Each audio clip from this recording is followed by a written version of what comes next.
빠져 죽은 오리 문화. 문화에 대해서 여러분들과 설교를 함께 나눠볼 건데, 물에 빠져 죽은 오리에 대해서 함께 이야기를 나누겠습니다. 여러분, 문화 여러분들은요 다 문화 속에서 살고 있습니다. 너무나도 다 잘 아는 얘기죠. 각각의 나라마다, 지역마다, 이런 경상도, 경기도 이런 지역마다도 문화가 다 다르고 그 사람들의 생활의 방식들이 다 있습니다. 여러분들 또한 살아가고 있는 것이 다 문화 속에서 살아갑니다. 여러분들이 문화 속에서 살아가고 있지 않습니다라고 얘기할 수 있는 사람 단 아무도 없고 다 문화 속으로 살아가고 있습니다. 근데요, 여러분, 문화 속에서 살아가는 사람들에게 있어서 한 가지 꼭 가지고 있어야 될 눈이 있는데요, 뭐냐면 시대를 읽을 수 있는 눈을 가지고 있어야 되는 거예요.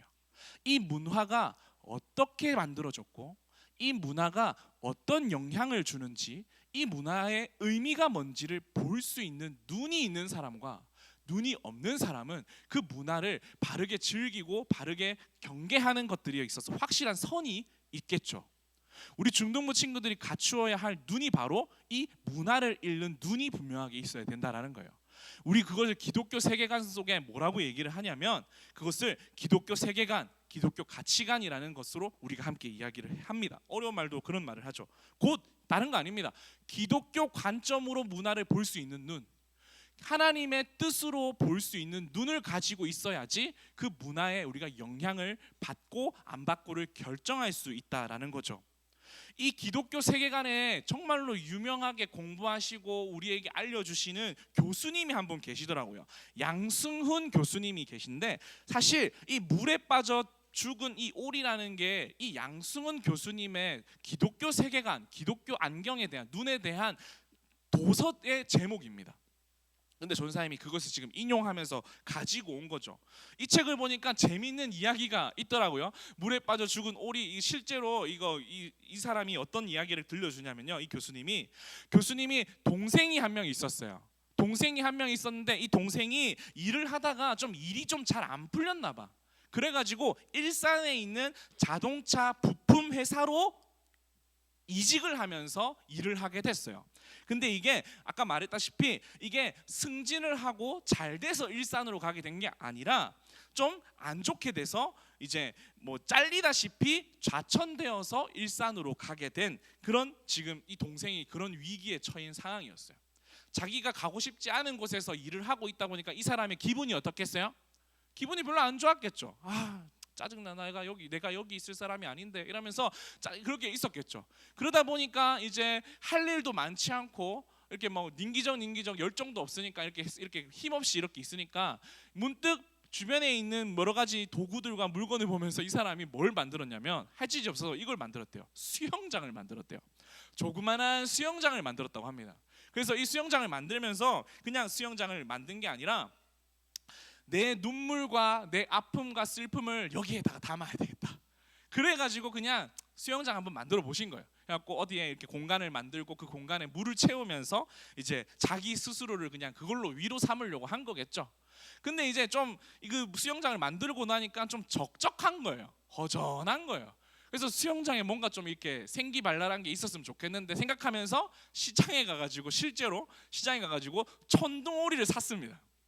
천둥오리를 사가지고 이제 얘를 자기가 만든 수영장에다가 딱 띄워놓고, 그래, 이렇게 표현을 하더라고요. 그래, 네가 내 대신 여기서 자유로워라.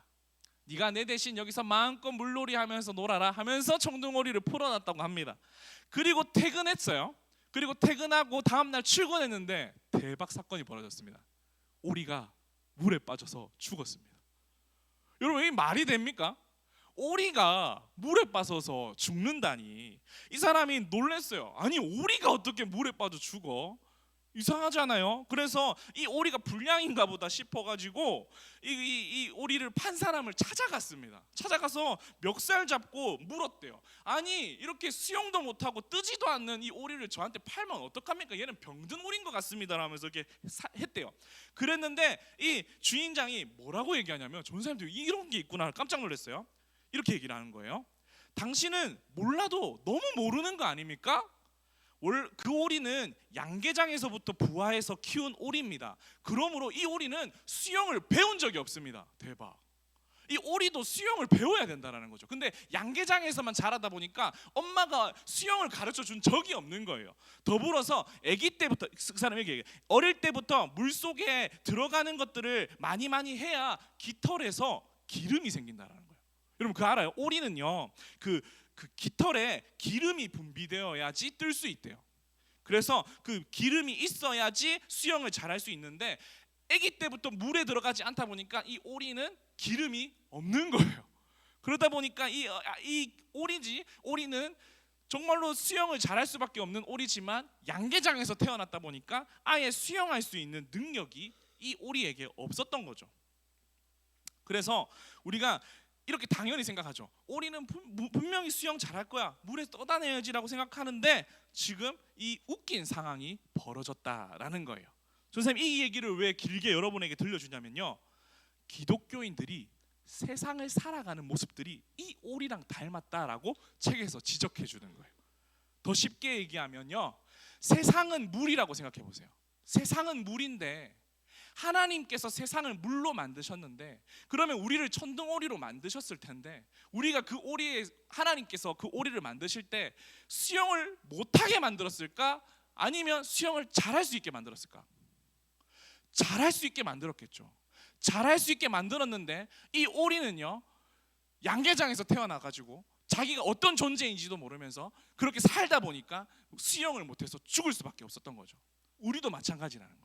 우리 기독교인들도 문화라는 이 세상 속에서 하나님께서 이 문화를 잘 다스리고 문화를 잘 거느리면서 거기서 헤엄도 치고 빠지지 않도록 잘 만들어져 주셨는데 우리가 나는 그런 존재가 아니야 라고 하면서 수영을 못하는 그런 우리가 되고 말았던 거죠. 결국에는 우리가 헤엄치기보다 물속에 빠져서 중독되고 거기서 어떻게 해야 될 줄을 몰라가지고 막 거기서 대처할 수 없어가지고 막 그냥 다 물을 꿀꺽 마시고 있는 그런 우리의 모습들이 있다라는 거예요. 대박이죠. 우리의 정체성은 다시 말씀드리지만 문화를 바꿀 수 있고요, 문화를 변화시킬 수 있도록 하나님께서 분명히 만들으셨어요. 문화를 다스릴 수 있게끔 만들어졌습니다. 그 근거가 베드로전서 2장 9절에 있습니다. 우리 다 같이 이 말씀은 우리 아름빛 교회의 정체성이기도 한데요. 큰 목소리로 다 같이 읽겠습니다. 시작. 그러나 너희는 택하신 족속이요 왕같은 제사장들이요 거룩한 나라요 그의 소유가 된 백성이니 이는 너희를 어두운 데서 불러내어 그의 기이한 빛에 들어가게 하신 이에 아름다운 덕을 선포하게 하려 하심이라. 대박. 우리를 만드신 이유, 우리를 부르신 이유는요, 이 어두운 세상에서 그냥 어두운 존재로 살아가게끔 만든 것이 아니라 그 기이한 빛에 들어가게 하셔가지고 하나님의 아름다운 덕으로 그 문화를 누릴 수 있고 즐길 수 있도록 만들어 주셨다라는 거죠. 다시 말해 그 문화를 엎을 수 있고 그 문화를 변화시킬 수 있는 능력이 우리에게 있다 없다? 있다라는 거예요. 근데 우리는 마치 수영을 못하는 오리 마냥 그렇게 살고 있는 건 아닌지 지적하고 있다라는 거죠. 오늘 이 시간 그래서 그것을 회복했으면 좋겠습니다. 수영하는 능력들을 여러분들 키워내는 우리 친구들이 됐으면 좋겠습니다. 아멘. 그래서 오늘 세 가지 이야기 빨리 한번 나눠볼 건데 첫 번째는 이겁니다.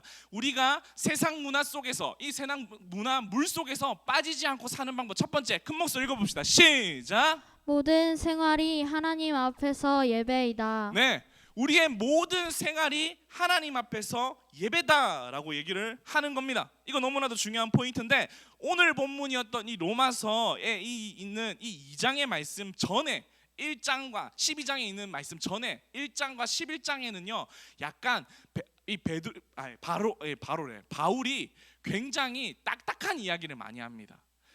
교리적이고 기독교인들이 왜 구원받았는지, 왜 너희가 하나님의 백성인지를 이렇게 논리적으로 막 이야기를 하다가 우리가 오늘 읽었던 그 12장부터는요 반전이 이루어지는 거예요. 다른 이야기를 하는 거예요. 어떤 이야기냐면 그래서 너희가 뭘 실천해야 되냐면, 그래서 너희가 어떤 것들을 실천해야 되냐면 하면서 오늘 알려주는 게 바로 오늘 본문이라는 거예요. 우리 오늘 본문 12장 1절 큰 목소리를 한 번 더 읽어볼까요? 우리 큰 목소리를 시작. 그러므로 형제들아 내가 하나님의 모든 자비하심으로 너희를 권하노니 너희 몸을 하나님이 기뻐하시는 거룩한 산 제물로 드리나. 이는 너희가 드릴 영적 예배니라. 대박 대박. 지금 이제 우리가 실천해야 되는 것이 뭐라고요? 거룩한 산제물로 드리라. 하나님 앞에 제사를 드리라. 근데 그 제물이 뭐라고? 여러분들인 거예요. 그래서 이거를 그냥 문법적으로 해석하면 이거예요. 지금 여러분들 다 같이 칼 하나 드세요. 빨리 칼 하나 들고 여러분들 다 잡아째세요. 몸을 그 피를 질질 흘리면서 지금 하나님 앞에 예배를 드려야 됩니다. 여러분들의 몸을 불로 태워야 돼요. 다 태워가지고 하나님 앞에 올려 드려야 됩니다. 지금 그 얘기를 하고 있는데 이 깊은 의미가 뭘까요? 진짜 여러분 잡아째라는 얘기일까요? 아니겠죠. 그 깊은 의미가 뭐냐면 이 의미는요, 그 메시지 성경에 이렇게 나와 있습니다. 메시지 성경 한번 읽어볼까요? 제가 한번 읽어보도록 하겠습니다. 메시지 성경 한번 큰 목소리로 시작. 여러분의 매일의 삶, 일상의 삶, 자고 먹고 일하고 노는 모든 삶을 하나님께 드리십시오. 지금 거룩한 산 제물로 드리라 이 말은요, 그냥 주일날 와가지고 예배 드리는 걸로 끝내지 말라는 거예요. 여러분들이 누리는 매일의 삶, 내일 아침에 눈 뜨고 시작되어지는 그 일상, 그리고 자고 먹고 일하고 공부하고 놀면서 하는 그 모든 것이 하나님께 드리라는 거예요. 하나님께 올려드리라는 것이 바로 이렇게 얘기를 하는 거죠.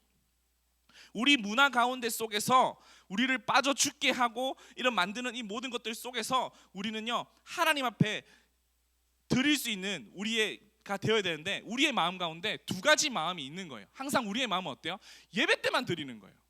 오늘 중등부 예배 때만 예배에 집중하는 거예요. 근데 일상성에 나가면, 밖에 나가면, 여러분들이 교회 밖만 나가면 예배는 생각하지 않는 거예요. 내가 하고 싶은 대로 살아가는 그런 마음들이 너무나도 많다는 거예요. 청년들을 만납니다. 조선생님 청년들도 친하게 지는 청년들이 만나는데, 그 친구들이 특별히 20살이 되는 친구들이 가장 많이 하는 질문이 뭔지 아세요? 친구들? 이 질문입니다. 어떻게 하냐면, 조선생님 술은 마셔도 되는데 취하면 안 되죠? 20살이 되면 늘 하는 청년들의 질문이에요. 부탁이지만 너희들은 안 했으면 좋겠다. 정말 20살이 됐을 때. 왜냐하면 지금 이 친구가 하는 이유가 뭐냐면, 전도사님 술은 마셔도 되는데 성경에 취하지 말라라는 말이 있잖아요. 안 취하고 그냥 살짝 마시면 되는 거 아닙니까? 라고 하면서 지금 신앙을 이분법적으로 하고 있는 거예요. 이분법적으로만 하고 있다라는 거죠. 그래서 에베소서 5장 18절의 말씀에 보면 진짜 술 취하지 말라는 말씀이 있습니다. 그것은 방탕한 것이라고 이야기를 하고 있는데, 이 말씀만 꼬집어가지고 그 말씀만 딱 꺼내가지고 내가 그것만 믿어야지, 이것만 따라가야지라고 하니까 문제가 되는 거죠. 근데 그 말씀의 뒤에는요, 더 심오한 이야기, 더 중요한 이야기가 있습니다. 너희들 술 취하지 말고 성령으로 취해라고 하는 거예요. 성령님으로 가득 차라고 얘기하고 있는 거예요. 지금 그 이야기는 술에 대한 이야기를 하고 있는 것이 아니라 성령님을 너희 마음 가운데 취하라고 이야기를 하고 있는 거예요. 예수님으로 마음 가운데 가득 채우라고 하는 거죠. 근데 어때요? 나는 예수님의 말씀 잘 들어야지 하는데, 내가 듣고 싶은 것만 잘 듣고 내가 듣고 싶지 않은 거는 잘 듣지 않으려고 하는 그 이분법적인 신앙이 우리 청년들에게 있는 거죠. 여러분들도 마찬가지예요. 예배를 드리는데 이 시간만 예배에 집중, 이 시간만 예배에 집중하는 모습. 근데 밖에 나가면 어때요? 다 해라, 일어나라. 이 시간만 밖에 나가면 어떻게 돼요? 다 까먹어버리고 잊어버리고 그냥 예배와 전혀 상관없이 사는 모습이 우리에게 있다는 거예요. 다 해라, 조선생님 분명히 얘기했어. 그런 얘기가 있는 거죠. 이런 것들이요, 궤변적이라는 표현을 씁니다. 궤변적인 논리다. 궤변적이 뭐냐면 상대방의 논점을 흘리는 이야기다. 옛날에 한때 막 이슈가 됐던 그 연예인의 발언이 하나 있었어요. 어떤 연예인이 술을 먹고 뺑소니를 쳤습니다. 근데 잡혔는데 어떤 이야기를 했는지 아세요? 그 사람이 이런 얘기를 했습니다. 나는 술은 마셨지만 음주운전은 안 했다. 이렇게 얘기한 사람이 있었어요. 그래가지고 막 나는 술은 마셨지만 음주운전은 안 했다라고 얘기를 하는 그것을 보고 많은 사람들이 악플을 달기 시작했는데, 이렇게 달았어요. 만약에 그 원리가 맞다면 나는 친구를 때렸지만 폭행은 안 했다. 난 친구는 때렸지만 폭행은 안 했다. 그 다음에 뭡니까? 옆집에 내가 불을 질렀지만 방화한 건 아니다. 그리고 내가 빵점은 맞았지만 꼴찌는 아니다. 이렇게 이야기하는 게 있다라는 거예요. 여러분, 우리의 신앙이요, 이건 해도 되고 이건 안 해도 되고, 이건 해도 되고 이건 봐도 되고 이건 보지 말아야 되고, 이러한 것들이 우리의 마음 가운데 있으면 안 된다라는 거예요. 이런 것들이 우리에게 마음 가운데 자리 잡고 있으면 안 된다라는 거죠. 우리 항상 바라보면서 이거는 되나 이건 안 되나 라고 생각하면서 신앙생활을 많이 하는데, 그게 아니라 우리의 모든 삶이 예배를 드리는 것처럼 모든 것이 하나님 앞에 올려 드릴 수 있는 것들로 되어야 된다라는 거죠. 그 성경에 보면 하나님이 선택하신 사람들과 하나님께서 버린 사람들이 존재합니다. 창세기 4장 5장에 보면 그 존재가 나와요. 어떤 거냐면 가인 아세요? 가인은 하나님이 버렸습니까? 하나님이 선택했습니까? 가인과 아벨 들어본 적 있으세요? 최초로 살인 사건이 벌어진 사건, 자기의 동생을 죽인 사건. 누가 죽였죠? 가인이 죽였죠. 가인이 아벨을, 동생을 죽였죠. 그래서 그 가인의 족보가 나와요. 가인의 족보가 나오고, 그 다음에 아벨이, 하나님이 선택했던 아벨이 죽어서 그 다음에 나온 형제 셋이라는 형제의 족보가 나옵니다. 근데 일부러 가인의 족보와 셋의 족보를 하나님께서 둘 다 써놨어요. 그 둘의 차이점이 있습니다. 어떤 차이점이 있냐면, 가인, 하나님의 버린 그 족보는요 되게 다양한 얘기가 많아요. 누가 노래를 만들고, 그리고 누구는 건축을 만들고, 누구는 또 뭘 만들었죠? 누구는 무기를 만들고, 누구는 화려한 문화를 만들고, 막 이런 식으로 막 족보에 막 담겨져 있습니다. 근데 하나님의 선택하신 그 백성들 어떤 얘기가 있는 줄 압니까? 누구는 누구를 낳고, 누구는 누구를 낳고, 누구는 누구를 낳고밖에 없어요. 보면 이제 여러분들 차이점이 뭔지 알겠죠? 이 말이 뭐냐면, 하나님이 선택한 백성은요 예배 드리는 거든 삶이든 다 동일했다라는 거예요. 근데 가인은, 그 가인의 족보, 하나님이 버린 족보는요, 하나님 앞에 예배도 드리고 음악도 좋아하고, 하나님 앞에 예배도 드리지만 건물 짓는 것도 좋아하고, 하나님 앞에 예배도 드리지만 이 사람들은 무기를 만드는 것도 좋아했다. 그걸 계속 나란히 쓰고 있는 거예요. 근데 하나님이 선택한 사람들은 어때요? 누구를 낳고 살았더라. 하나님과 모든 삶이, 예배와 모든 삶이 동일했다라는 거예요. 그렇게 살았다는 거죠. 그 얘기를 하고 있는 거죠. 여러분들, 우리가 너무나도 이 예배와 우리의 삶을 이분법적으로 나누는지 한번 오늘 돌아봐야 합니다. 내 삶에는 정말로 하나님 앞에 드릴 수 있는 예배인지를 한번 살펴보아야 한다라는 거죠. 그래서 오늘 우리가 해야 될 것은 뭡니까? 삶과 예배가 일치되는 삶을 살아야 되는 거예요. 뭐라고요? 따라합시다. 삶과 예배가 일치되는 삶을 살아야 된다. 네, 일치되는 삶을 살아야 되는 거예요. 우리가 문화라는 것을 지금 봅니다. 유튜브, 문화 이런 것들을 많이 보게 되는데요, 여러분 삶 가운데 이것이 하나님 앞에 드릴 수 있는 존재인지를 살펴봐야 되는 거예요. 이것이 하나님이 기뻐하시고 하나님께서 받으실 수 있는 건지를 한번 점검해 보셔야 된다라는 거예요. 그 얘기를 우리가 하고 있는 겁니다. 그래서 우리의 모든 일상들이 예배와 같았다. 내 모든 일상들이 하나님이 함께 하셨던 그 예배와 같았다라고 고백할 수 있어야 되는 게 첫 번째입니다. 두 번째입니다. 세상 문화 물속에 빠지지 않고 사는 방법. 두 번째, 큰 목소리 읽겠습니다. 시작. 시대를 바라보는 영적 분별력이 한 번 더 읽겠습니다. 시작. 시대를 바라보는 영적 분별력이 필요하다. 문화를 바라볼 때에 우리는요 분별력이 필요하다라는 거예요. 여러분, 요즘에 우리의 삶 가운데 문화 속에 진짜 유행으로 자리 잡고 있는 게 뭔지 아십니까? 우리의 삶 가운데 유행으로 간간히 우리 중등부 친구들이 쉴 때든 로비에서 앉아 있을 때든 아니면 친구들이랑 같이 함께 있는데도 불구하고 그 문화를 즐깁니다. 뭐를 즐기냐면 인스타그램에 있는 쇼츠, 그리고 유튜브에 있는 릴스. 인스타가 릴스, 유튜브가 쇼츠. 미안해요. 그리고 스노우, 그리고 예전에 한창 더 유행했던 틱톡에 있었던 그 쇼츠. 요즘엔요 심지어 카카오톡에도 생겼더만 펑이라는 게 생겼더만. 펑, 그죠? 별걸 다 만들어냅니다. 여러분들, 이런 것들이 막 여러 가지가 만들어지고 생겨나고 있는데요, 이때 우리 예수 믿는 사람이라면 이런 생각을 가져야 되는 거예요. 왜 계속 이런 것들이 생겨나지? 왜 계속 이러한 컨텐츠들이 계속 늘어만 나는 거지? 그냥 계속 미친 듯이 그냥 좋다 이러면서 계속 보고 그냥 그것만 즐기면서 있으면 안 된다는 거죠. 그건 허우적대는 그 오리와 마찬가지예요. 죽으러 가는 거예요. 근데 그때 우리는 왜 이런 것들이 계속 생겨나지? 라고 한번 고민할 수 있는 그 눈을 가져야 된다는 거죠. 다른 거 아닙니다. 중독시키는 겁니다. 중독시켜서 여러분들이 그것에 몰두하고 집중하게 하는 거죠. 왜 여러분을 몰두하고 집중하게 할까요? 그걸로 돈을 벌 수 있거든요. 조회수를 늘릴 수 있거든요. 여러분들이 그 어플을 많이 사용하면 거기에 있는 광고를 많이 보게끔 하고, 그러면 그 광고를 많이 본 사람은 계속 광고비를 지불해 주는 거고, 그 광고비를 받을 수 있는 그런 거기 때문에 계속 이 플랫폼이 만들어져 가고 있다라는 거예요. 여러분, 이게 전도사님의 이야기가 아닙니다. 한번 영상 준비했는데 이 영상 함께 보도록 하겠습니다.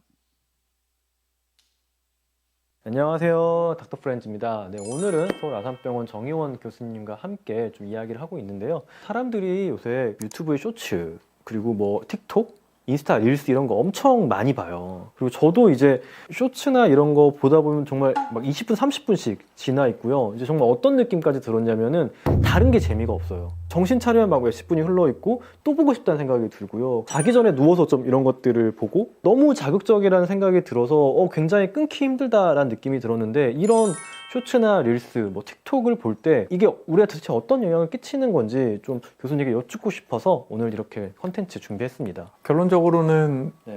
보시면 안 됩니다. 왜냐하면 네.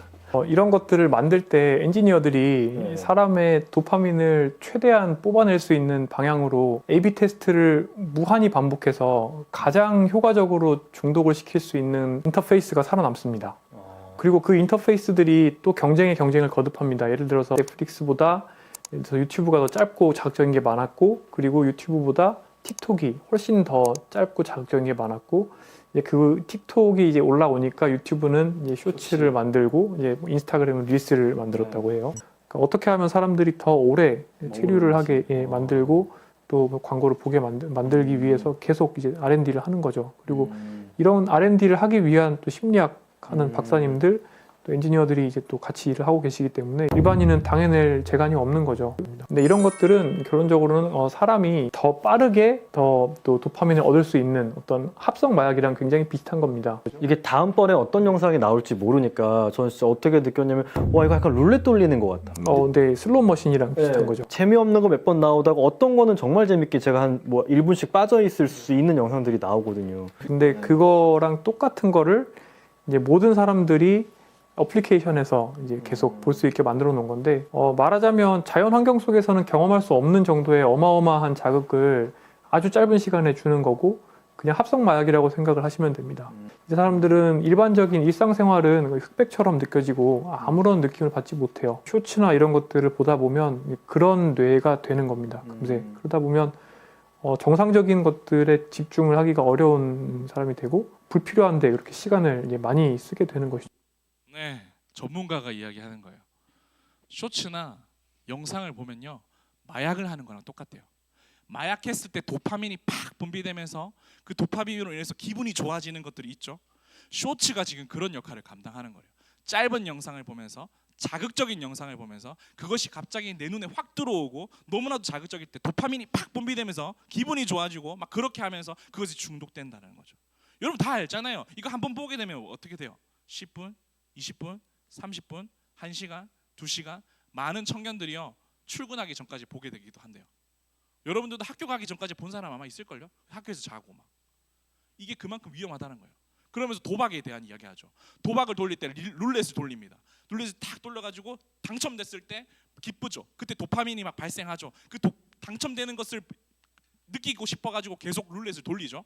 마찬가지로 릴스를 돌리는 것 또한 그 도파민 자극하는 거예요. 내가 좋아하는 영상이 탁 나왔을 때 도파민이 분비되면서 그거에 집중하고 그것을 보는 거죠.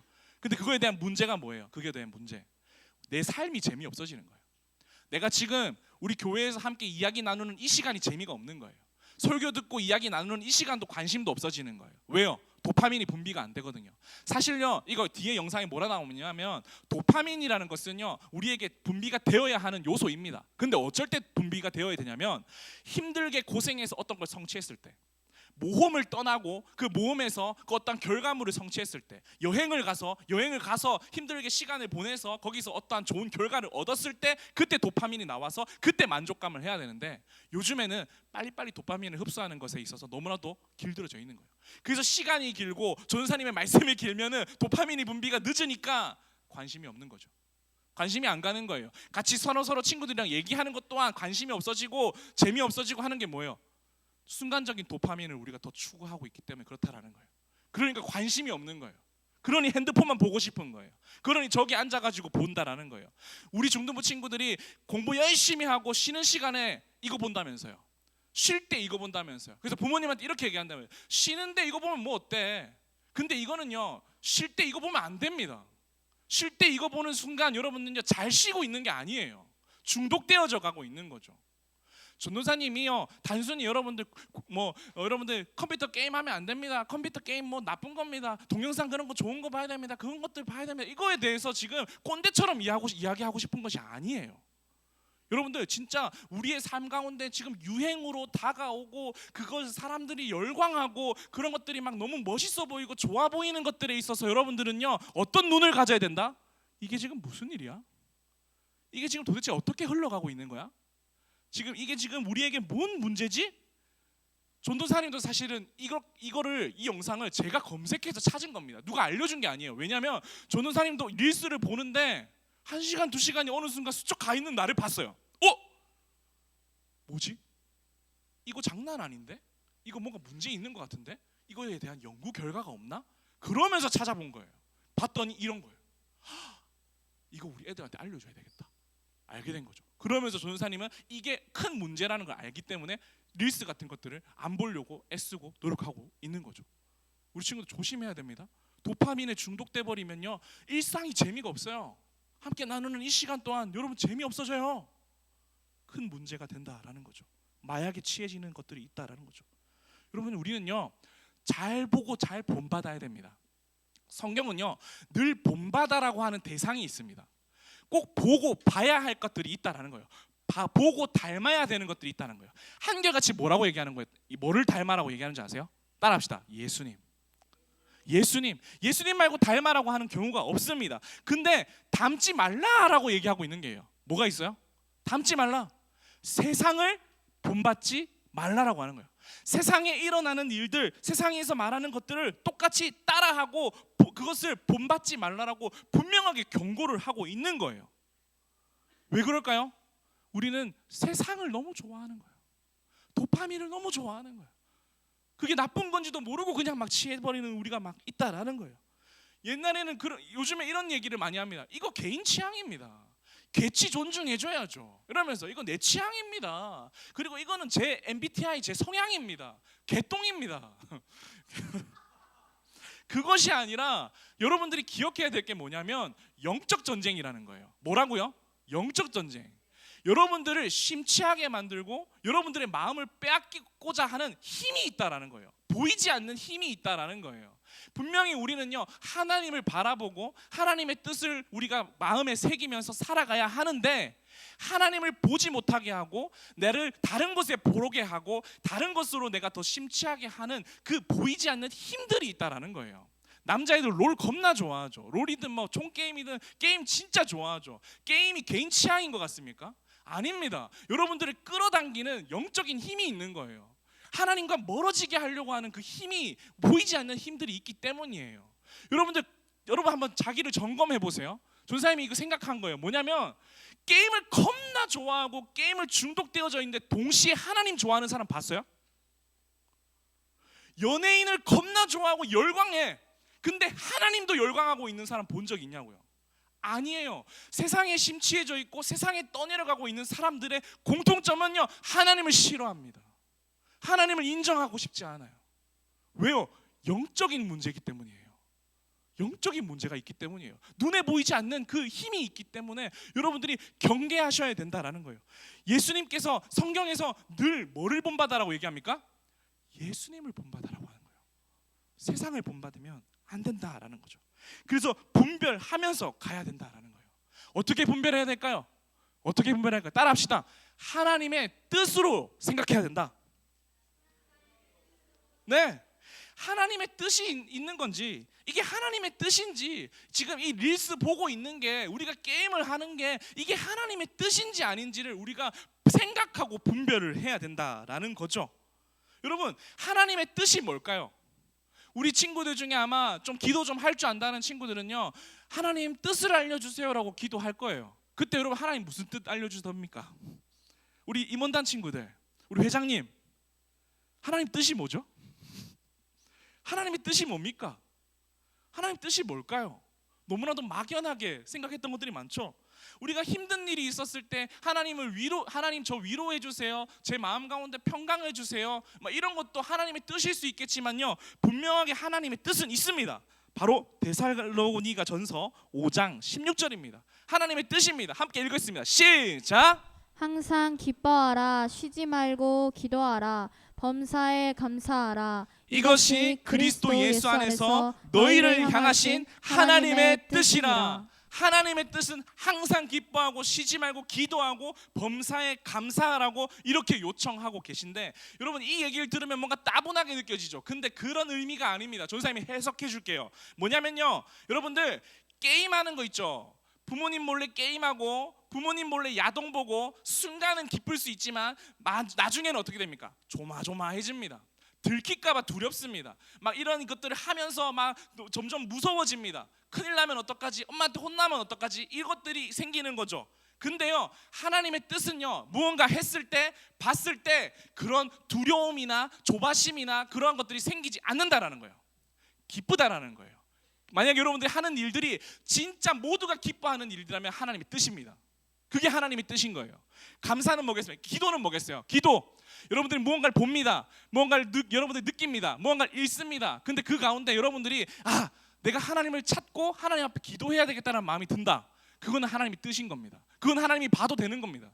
근데 여러분들 어때요? 하나님한테 기도하기도 싫고 점점 예배하기 싫어하는 마음들이 더 생기고 PC방 가고 싶고 이러한 마음들이 더 여러분들 마음 가운데 찾아든다면 그건 하나님의 뜻이 아닌 겁니다. 감사는 뭘까요?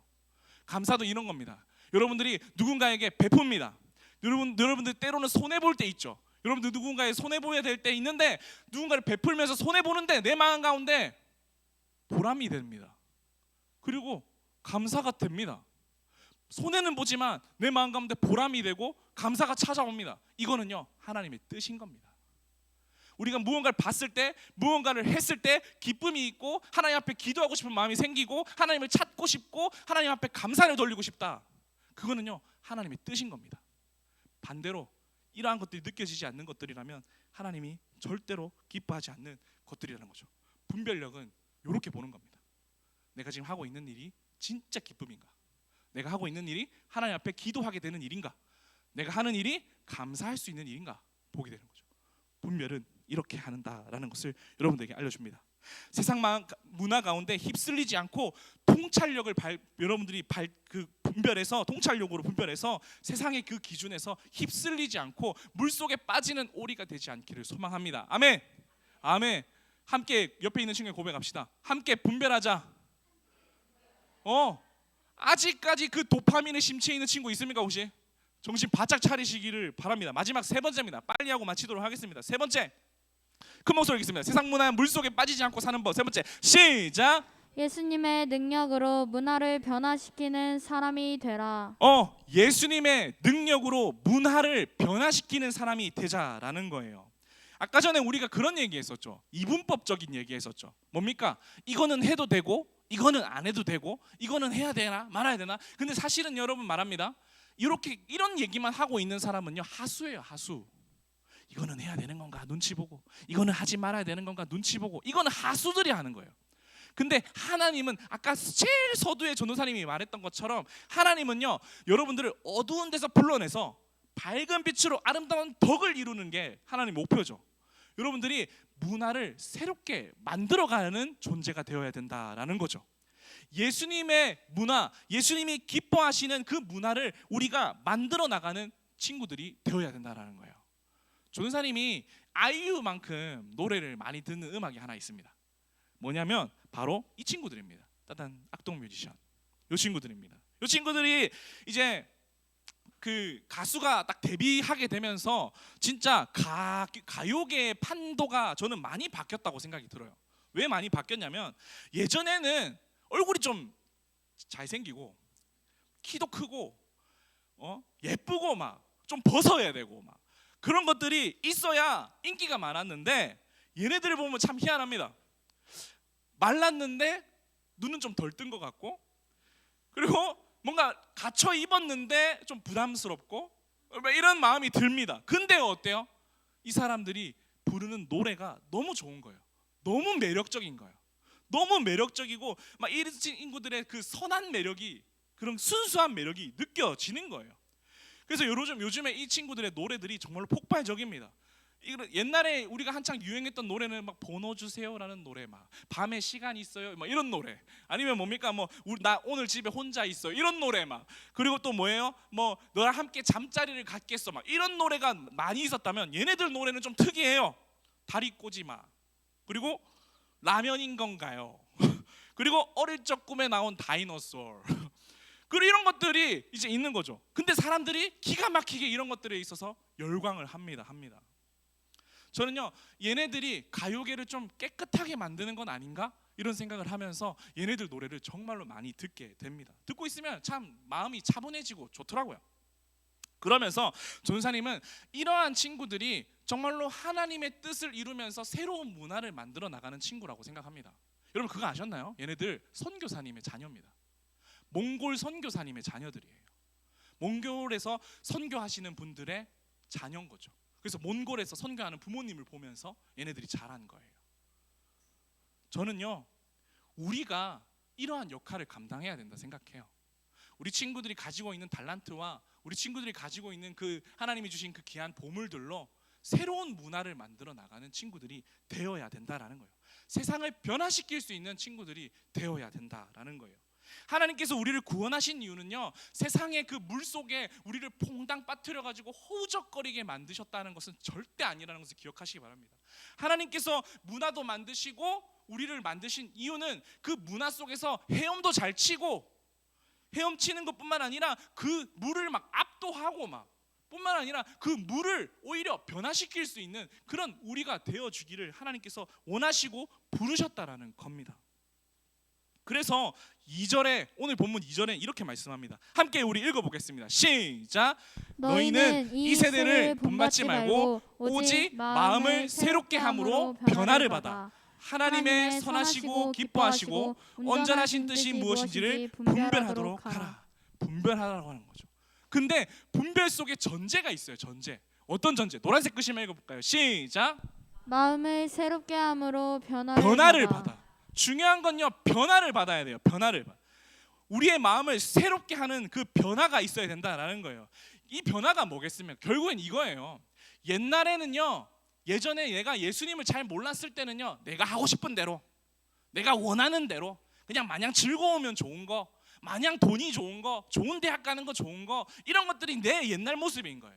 그 옛날 모습을 변화를 받아라는 거예요. 벗어버리라는 거예요. 벗어버리고 이제는 하나님의 뜻이 무엇인지로 생각해야 되는 거예요.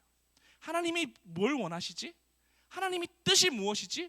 내 거 했던 그 모습을 벗어버리고 변화되고 이제 하나님의 뜻이 무엇이지를 생각하면서 살아가는 것이 중요하다는 거예요. 그래서 에베소서 4장 22절 24절에도 이렇게 나와 있습니다. 우리 큰 목소리로 다 같이 우리 22절은 우리 자매님들 24절은 형제님들 크게 읽겠습니다. 시작. 너희는 유혹의 욕심을 따라 썩어져가는 구습을 따르는 옛사람을 벗어버리고 형제님들 시작. 하나님을 따라 의와 진리의 거룩함으로 지으심을 받은 새 사람을 입으라. 옛사람을 벗어버리라. 네가 옛날에 네 욕망과 네 욕구대로 살았던 걸 벗어버려야 돼. 그리고 하나님을 바라보면서 하나님을 따라서 너희는 새 사람을 입어야 돼. 너희들은 새로운 생명을 얻었던 하나님이 구원한 사람들이잖아. 그러니까 너희들은 예수님의 이름으로 살아가야 돼라는 것을 새 사람이라고 표현되어져 있는 겁니다.